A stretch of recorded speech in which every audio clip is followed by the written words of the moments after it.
Magandang gabi, mga minamahal kong mga taga-subaybay.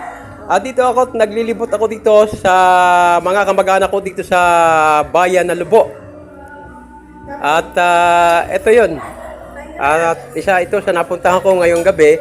At inalo ko rin dito ng sapin sa paa. Yung tinatawag na sandals. At isa ito sa bumili sa akin ng sandals. Ito yung sandals na aking dala mula galing Manila, ibinaba ko sa bayan ng Lubo, Batangas, at dinala ko ito sa mga pinsan ko para ibenta. So mapakabilis magbenta pagka mga kamag-anak ang bibili. Wala nang tawad-tawad. Wala na. Diretso kung anong presyo ko.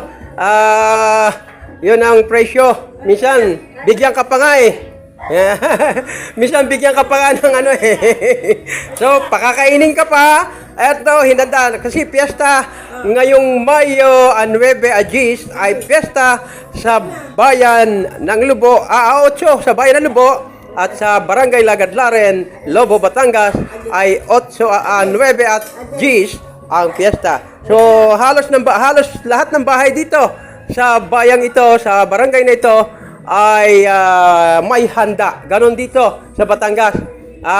Para lang makapaghanda. Kung walang-wala ka, ipinangungutang mo pa para lang makapaghanda ka at maidaos mo ang piyesta.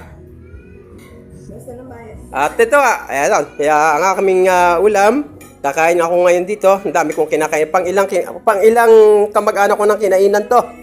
Ayan. So, may hipon. Paborito ko yung hipon. So, may pakwan, may mangga, mayroong baka na sinigang na baka na may ito yung may tawag dito, yung may mais, okay. So, ayan.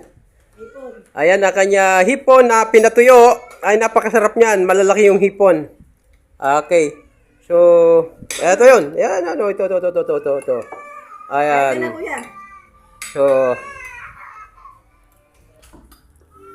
yan at maraming salamat. Thank you for watching. Mabuhay po, mga minamahal kong mga taga-subaybay.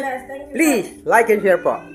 Thank you for Jesus Christ. Ayan. Amen. So, yung, God bless. Sana ikaw ay ayun, magkaroon God ng bless. magandang Mabuhay.